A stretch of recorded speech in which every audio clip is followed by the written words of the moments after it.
dawned at the famed Daytona International Raceway, where the coolest hands in the business suddenly found themselves rocketing around the 2.5-mile tri-oval at close to 190 miles per hour, 10 miles an hour faster than last year.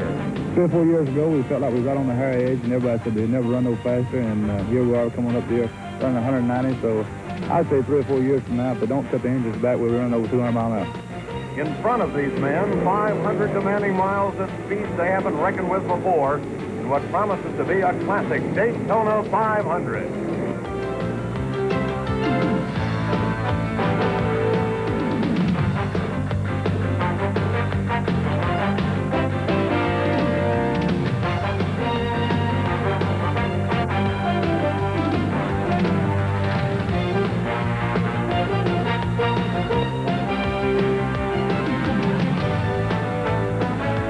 Hello, everyone. I'm Dave Despain. This week on the Glory Days, we'll see the heroes of American stock car racing in the heyday of their youth.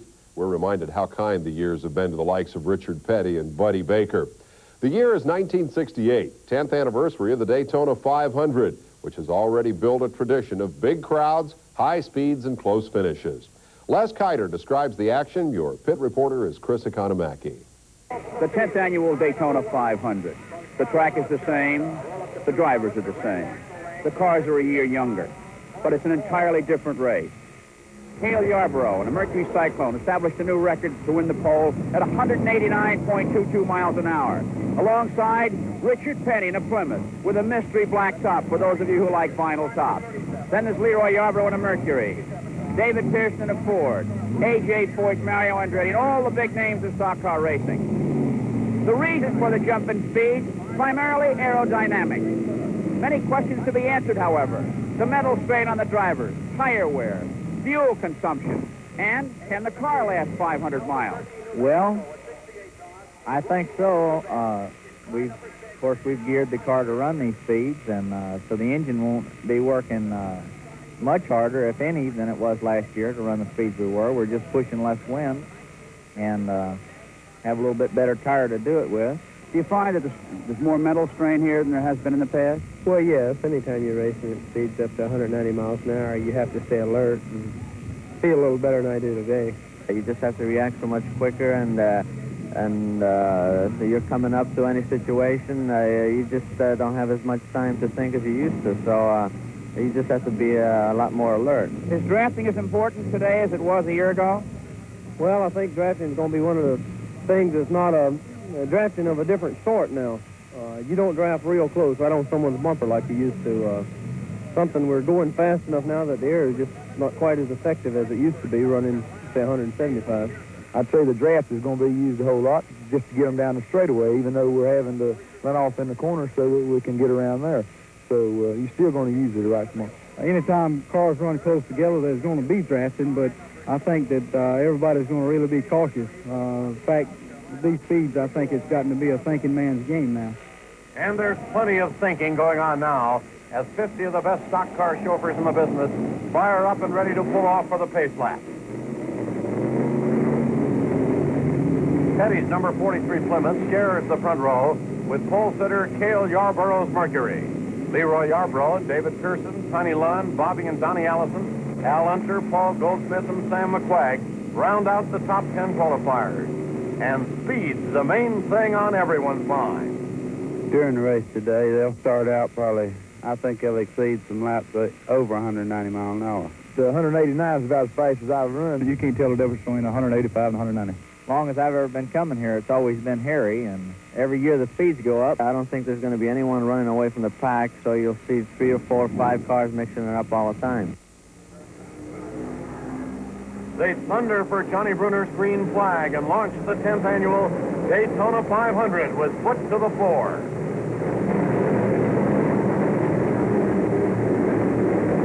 Cale Yarborough breaks his number 21 Mercury Cyclone free of the gang and slides in front. Their world turns sideways as they scramble along the high banking on turn 1 and head for 2. Cale leads. Leroy Yarborough, no relation, pulls his Mercury into second. Yarborough and Yarborough streak down the back straight. David Pearson, Tiny Lund, and a clamorous mob right behind.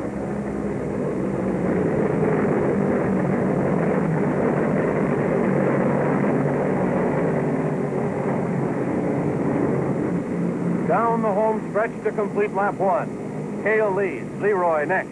Then Pearson, Tiny Lund, Buddy Baker, and Richard Petty.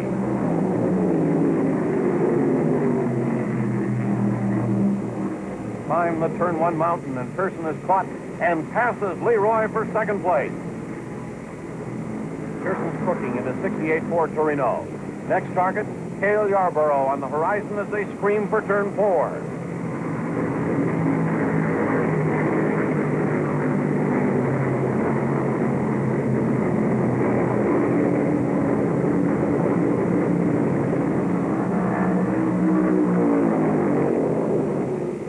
Look at that cluster just behind the leaders as they skim the wall out of turn 4. Lead newcomer Bobby Allison in number 29 Ford inches by the slipping Leroy Yarborough. Looked a bit close to the wall there. And the leaders stretched their advantage a bit.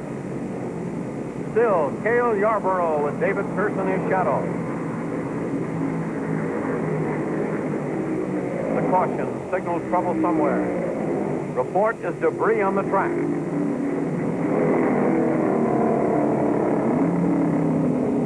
And here's the problem. Bobby Allison scraped the wall and left some body work on the racing surface. His car seems not too badly damaged, and Allison will make it back with a slightly bent 68 Torino.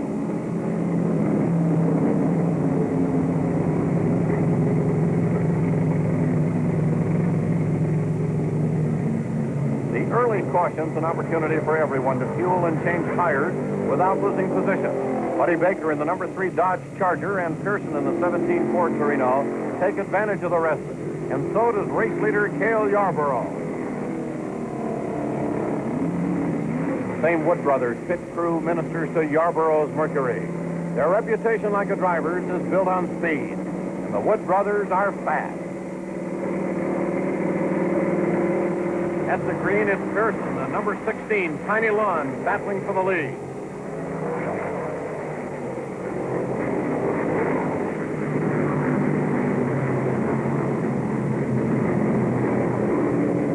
Cale had to return to the pit. A faulty transistor in the ignition. Mechanic Leonard Wood clambers out before he becomes a passenger, and Cale's away. Ignition problem solved. It's a log jam up front. Pearson still leading. Tiny Lund next.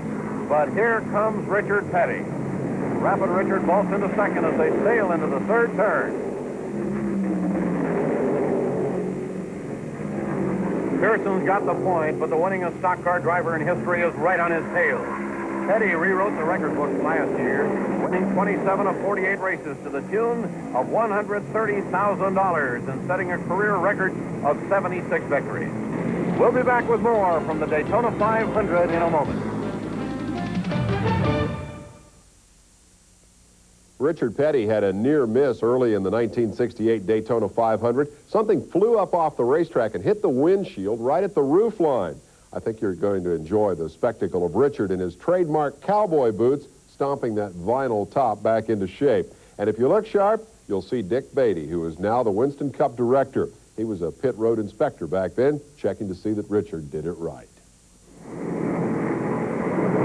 James Hilton in trouble. Last year's Grand National runner-up puts his 67 Dodge against the outside wall and rides it like a bobsledder. Hilton's all right, but it'll finish him for this race. The caution he inspired will mean pit stop time. Race leader Richard Petty is one of the first to take advantage. But Petty's got problems. Apparently something struck the windshield at the roof line and popped the roof like the top on a vacuum pack can.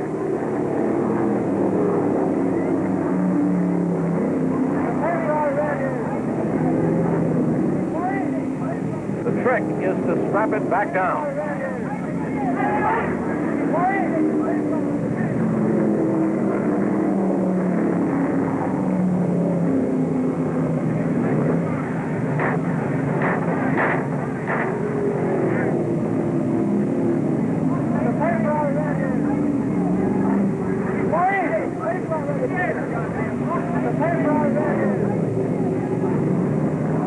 Rapid Richard punches some holes to wire the flapping lid to the inside roll bar. Heavy layers of tape are applied as well, and a very costly stop for the race leaders.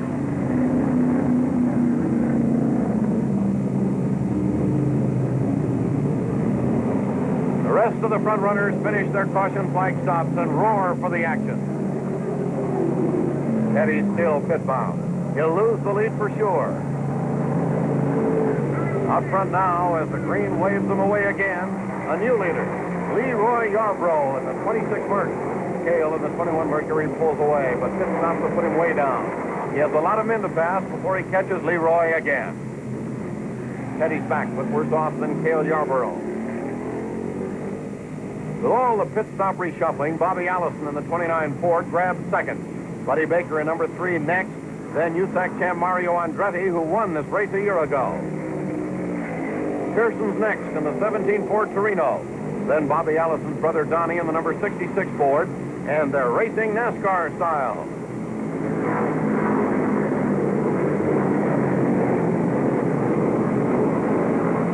Donnie Allison's in difficulty. He caroms along the wall in the 4th turn, and that means another caution. Pit stop time again. Petty, Baker, Lund. Allison brings his Bruce Torino in. The 29-year-old Hueytown, Alabama ace is just beginning to make a name for himself on the Grand National Circuit, with a big breakthrough this year in the form of a ride for the famed Holman Moody team. A tough break.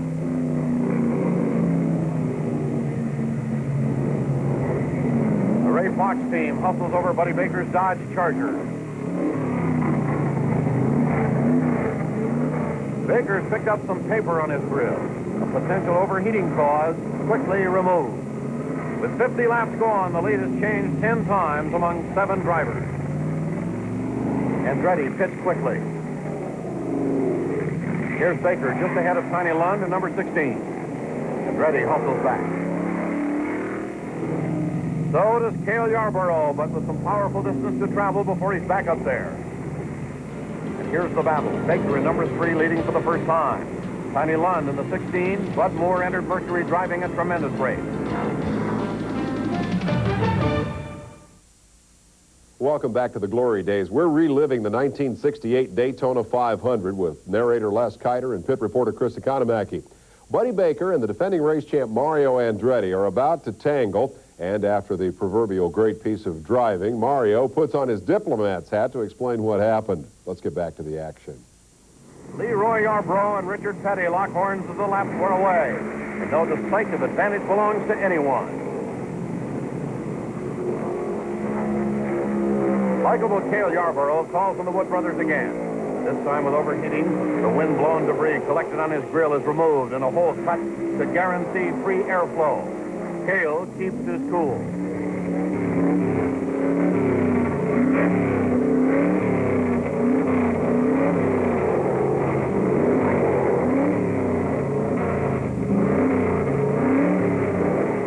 And the Wood brothers do their part. Cale's back to the topsy-turvy contest in search of the leaders. By the 82nd lap, Mario Andretti's on top, and his Ralph Moody entered Mercury Cyclone. But last year's winner is getting no quarter from hustling Leroy Yarbrough.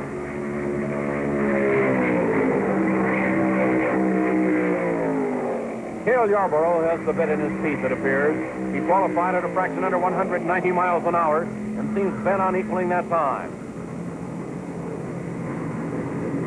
6 caution flags so far have slowed the race average to 140 miles an hour, way below the record.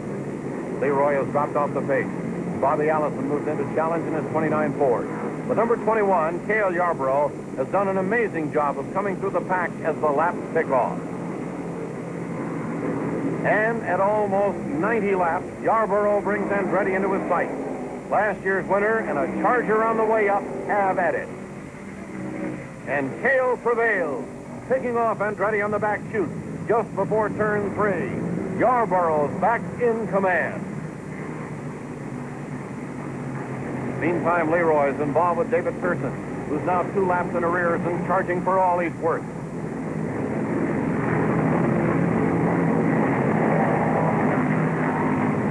Goes Buddy Baker in the number 3 Charger.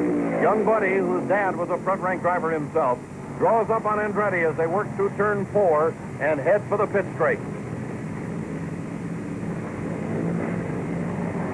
But they tangle, and here it is in slow motion. Baker slides right for the retaining wall, fighting the wheel for all he's worth. Mariola swapped ends, and Hale first fights for control.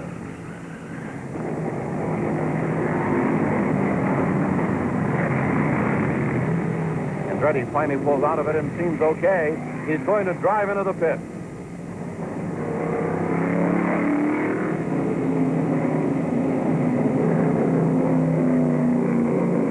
Baker's not so lucky, nor is John Sears in the number 4 Ford, who became entangled in the crash.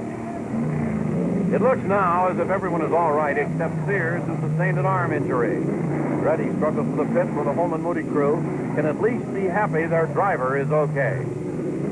It's the 8th caution flag of the race.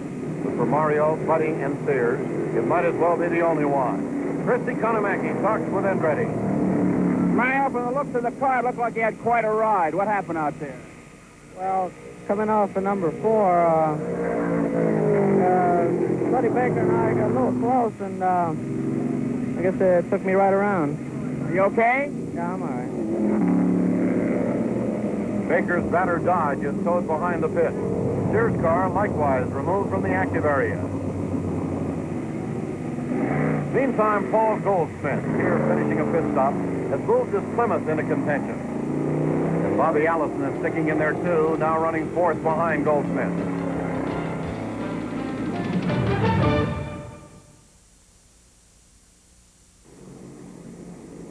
Yarborough and Yarborough are still making it a Mercury fest up front with number 21 on top. Pearson in 17 is still 2 laps down and struggling to get unlapped.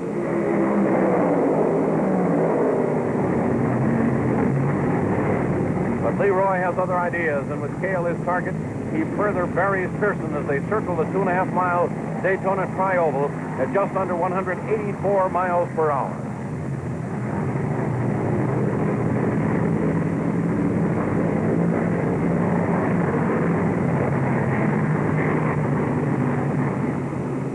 Yarborough, and Pearson. Mercury Ford just past the halfway mark of the 200-lap classic, and at this point, Cale's had the lead twice for a total of 38 laps. Leroy 4 times for 20 laps.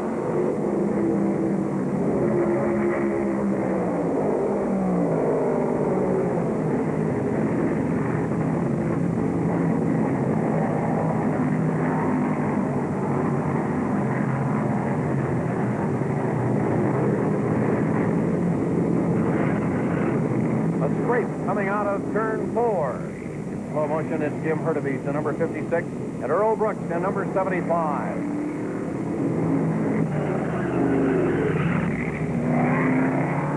Hurtubise is okay. His car not so okay. Brooks likewise, and he takes to the wall to avoid further trouble. The mess is cleared up in 7 laps, and the action continues.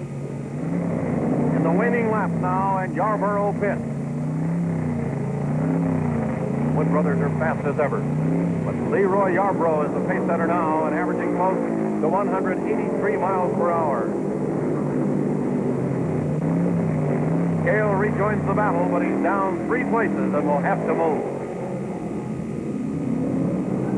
Darrell Derringer has his patience rewarded and has worked into 3rd.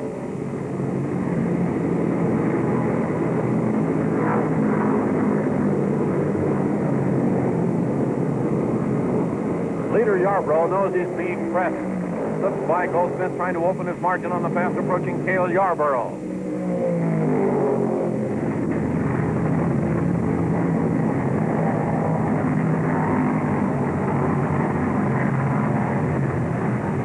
Cale picked up Goldsmith too and methodically works on getting by the veteran Plymouth pilot.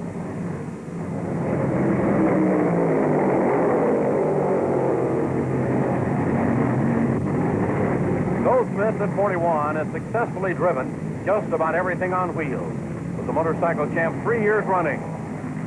Cale Yarborough's life has been the Grand National Circuit, and it's Yarborough who has the steam. He catches Goldsmith on the back straight, and full steam ahead, off for Leroy. Leroy pits, late in the race and leading. Cale's bearing down. He's passed Bobby Allison and has only Leroy to catch to put him back in the lead. It's his if he comes by before Leroy gets out again.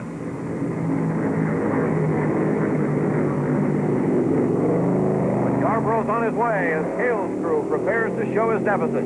Cale slips in behind Leroy, and the race is on.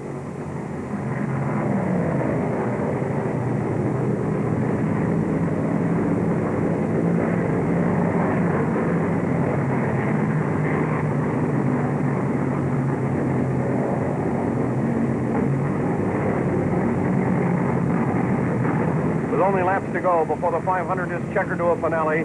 The question is, can Cale's Wood Brothers prepared Mercury number 21 catch Leroy's Junior Johnson entered Mercury number 26? Cale qualified just 1 mile an hour faster than Leroy. Probably not enough, but Leroy has made 2 pit stops late in the event and may be having trouble. Cale's had trouble too. 10 pit stops for the event. Only the Wood Brothers have kept him competitive.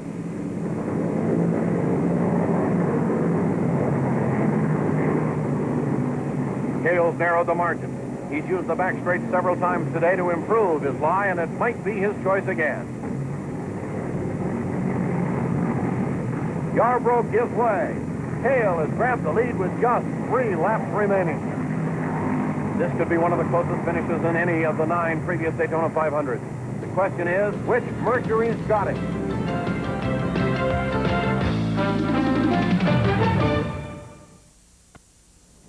The finest drivers on the Grand National Circuit, and the young blood necessary to keep it going, thrilling 94,000 fans.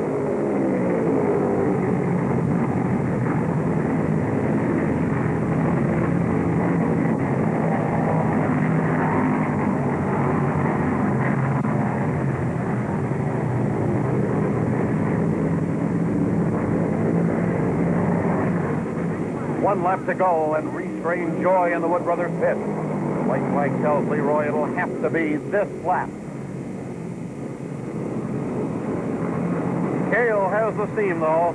The margin's 1 second. Cale averaging just under 184 for the last lap in a fantastic display of determined driving.